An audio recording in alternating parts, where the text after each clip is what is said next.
We are now delighted to be joined by Jessie Barr. Jessie is a performance sports psychologist, part of the specialist expert team for the Irish Life Health Runuary 2022 programme to support runners of all levels to run January and not let it run them. So runners can sign up free of charge at irishlifehealth.ie/Runuary, and they will receive a 4-week training plan which starts this week. There are options for beginners to the more experienced runners to help them reach a target of 5k, 5 miles or 10 miles to be completed on January 31st. Good morning, Jessie.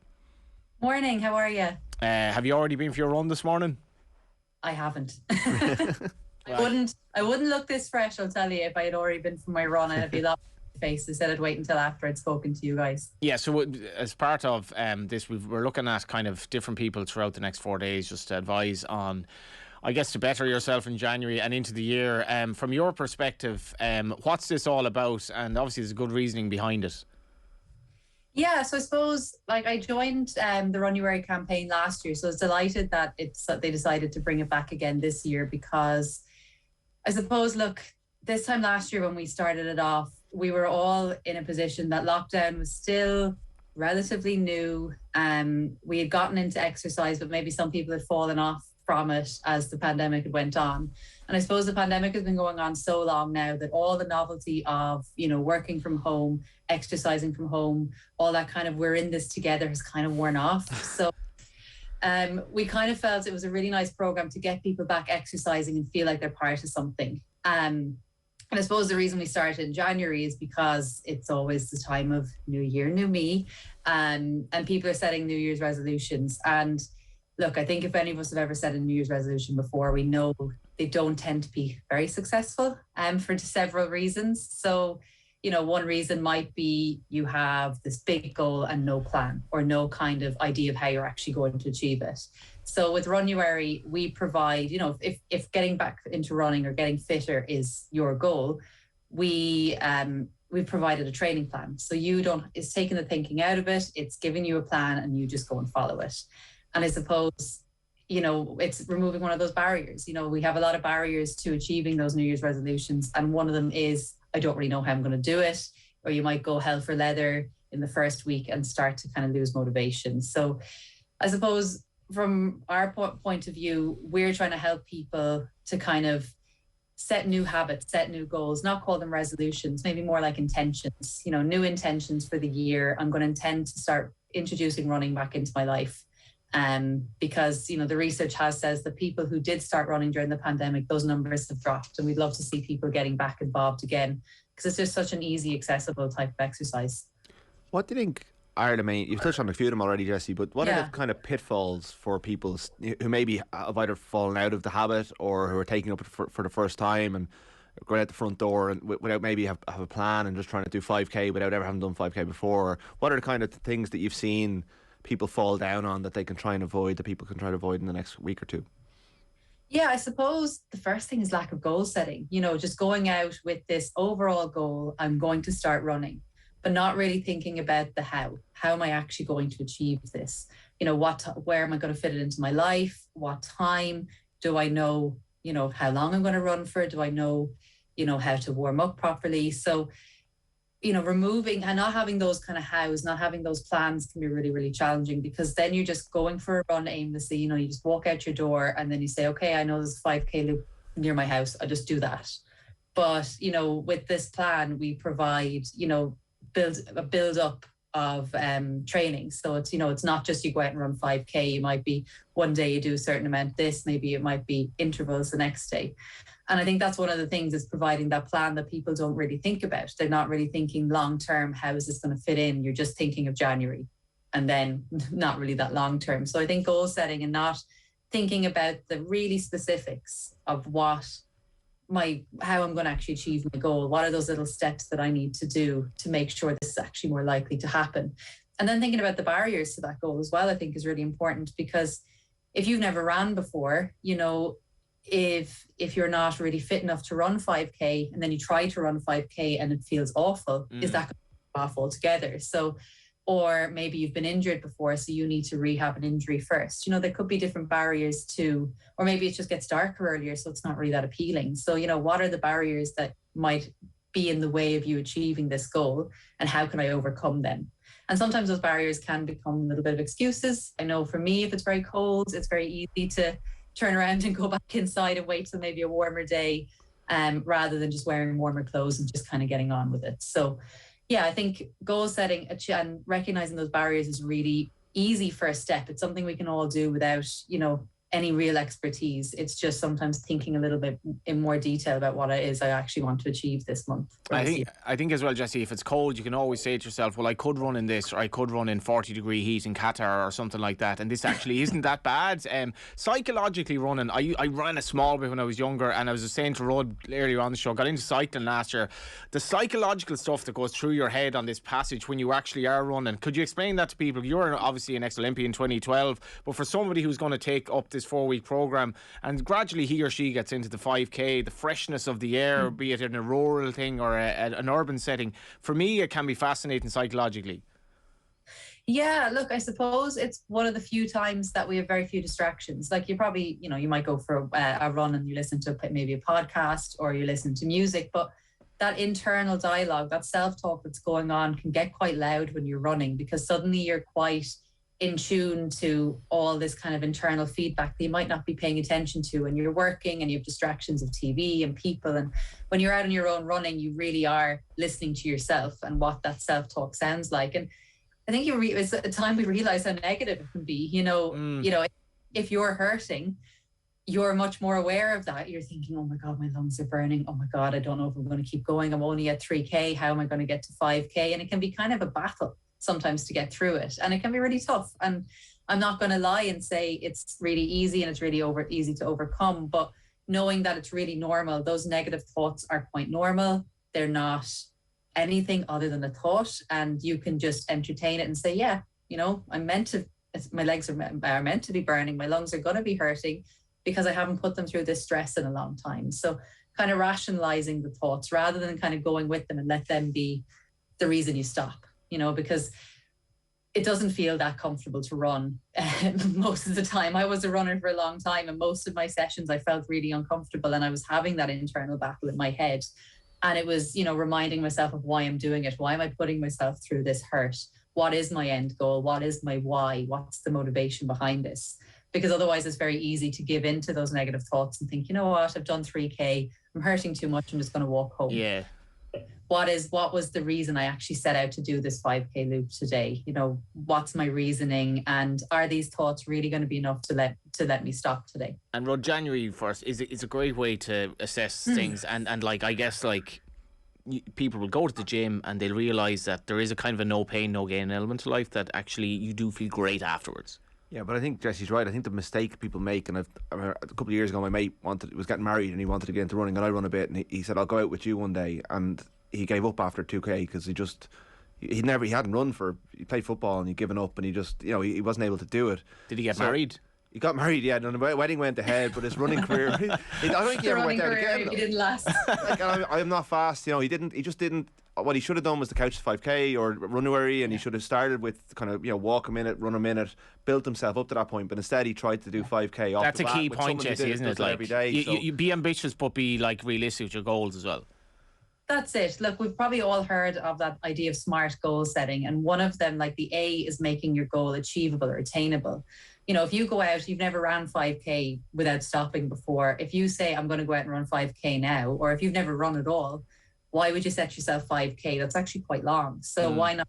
I'm going to go out and run for 10 minutes, or I'm going to run for a minute, like you said, maybe a minute of running, jogging, a minute of walking, and making it more realistic, because if your goals are so, if you're setting your goals so high that you're never actually going to achieve it, your motivation's just going to be worn away. Whereas if you set it that little bit lower, that you have to work for it and say, okay, I want to be able to run a 5K, but I'm going to allow myself to stop during it, but I'm going to make myself run the 5K in that time, in one go. That could be a bit more realistic than saying, I want to run a sub 20-minute 5K, for example, if you've never ran before. So yeah, being realistic in what your goals are. From, Runuary, the program offers, programs for beginners and for people who are looking to set personal bests for 5K, 5 mile and 10 mile. you've never ran before, maybe don't go for the 10 mile, maybe go for the 5K and sign up to that beginner program.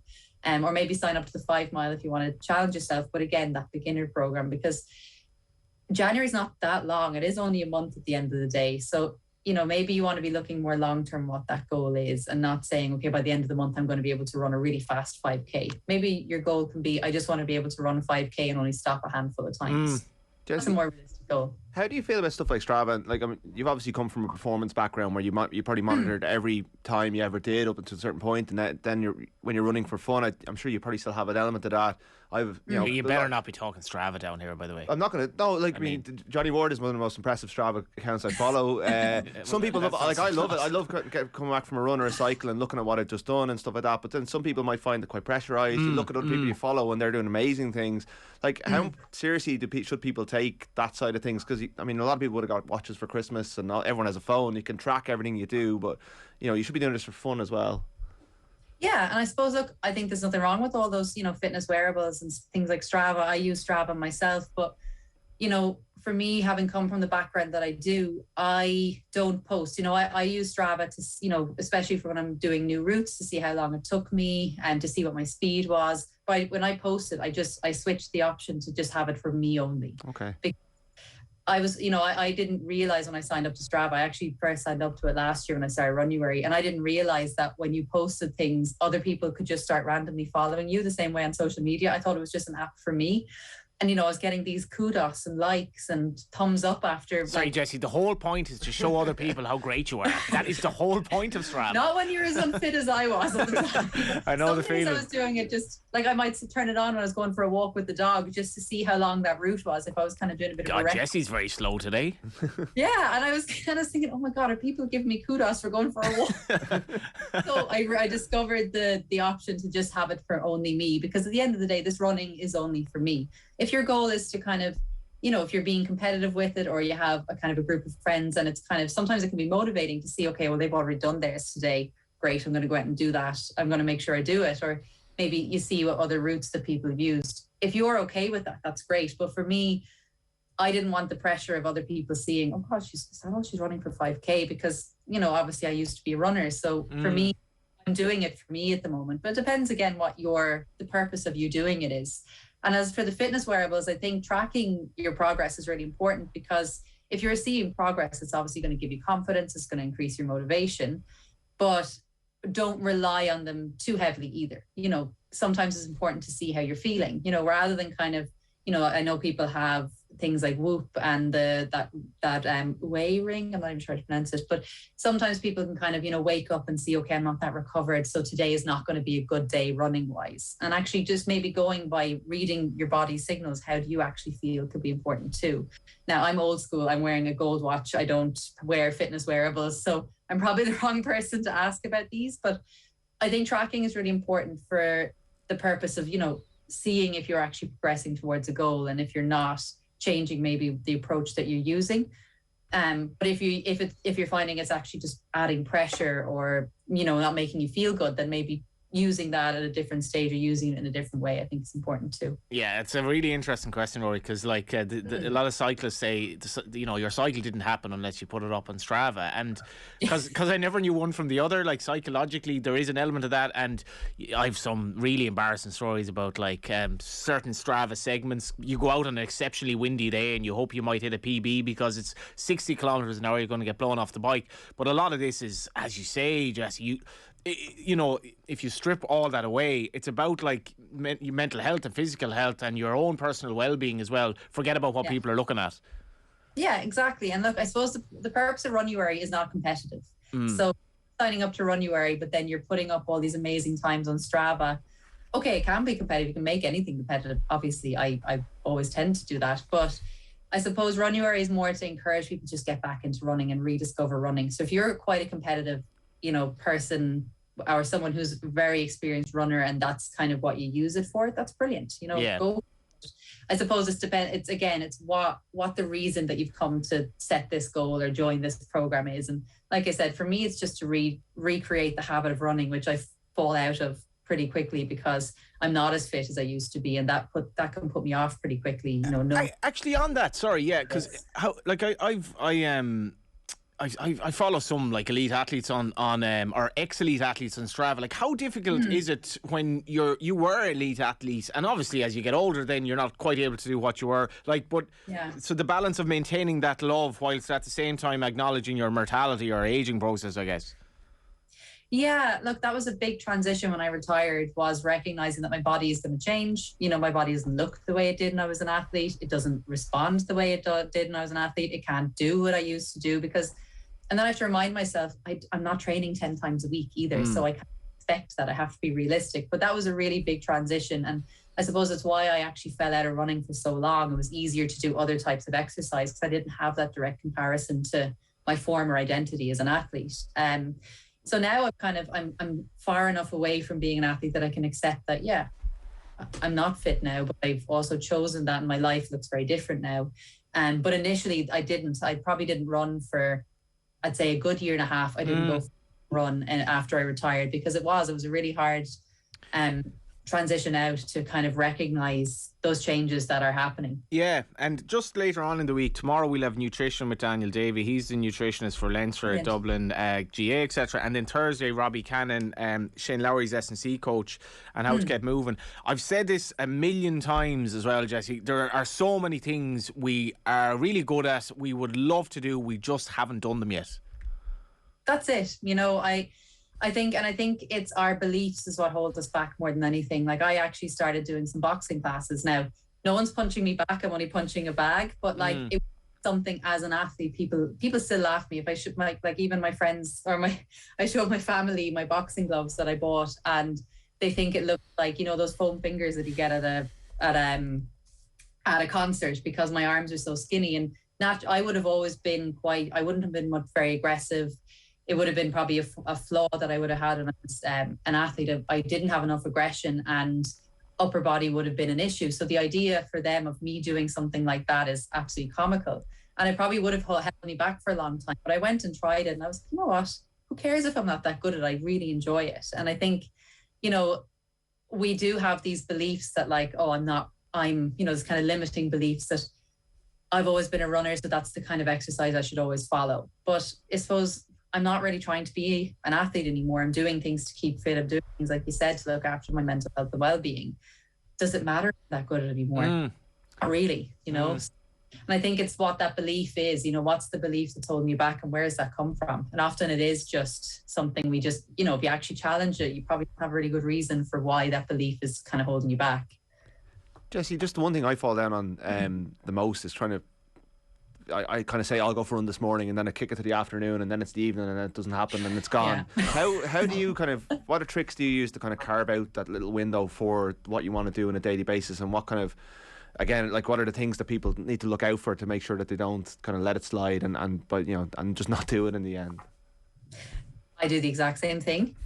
So I'm not great at practicing what I preach, but I think first thing is, you know, setting a plan in place before the day. So if you just say, I'm going to go for a run tomorrow, but there's no real plan about it, it can be very easy to keep putting it off. But if you say tomorrow at, you know, 8:30, I'm going to go for my run, and you have everything laid out, ready to go, that's a start, you know, that you're a bit more specific about what your plan is going to be. Make yourself accountable by telling somebody else or maybe planning to meet someone. I've actually set up a WhatsApp group that, you know, I've revived a WhatsApp group that I had with my friends who, a few of them have signed up to Runuary with me. So telling them, you know, even just sending a text being like, oh, I'll be going for a run after work today. So then they'll check in, see how it went, because or they have a picture of them after their run. So that accountability, you know, no one likes to be asked, oh, how did your run go? And you go, oh, I just didn't go, you know, and there's no reason for it. So that accountability can be really good as well. So kind of setting that plan as accountability to yourself, but then having that external accountability can be good if you do know you have a tendency to keep procrastinating. I'm the queen of procrastination, so I need things like that to keep me in check. And then I suppose, you know, removing any other barriers. So knowing where the run is going to be. So knowing exactly what route you're going to take, checking what the weather's going to be like so you can have the right gear ready. You know, removing any potential barriers that could become excuses as to why now is not a good time. Now is not a good time. I'm going to go later. Oh, didn't go today. Sure, I'll go tomorrow. The weather looks better. You know, and sometimes it's okay to put things off. If you don't feel good, it's, you know, it's not about forcing yourself either, but if you are constantly just pushing and pushing, just procrastinating, that's different to listening to your body and saying, I'm not ready to do this run today. I'm quite sore. I'm quite tired. So yeah, I think those are kind of a few little tips that I would have. Have your gear laid out, so it's literally looking at you when you get, if you're doing it first, winking at you, not going looking for it. Yeah, exactly, waving at you as you walk past it to go to the kitchen.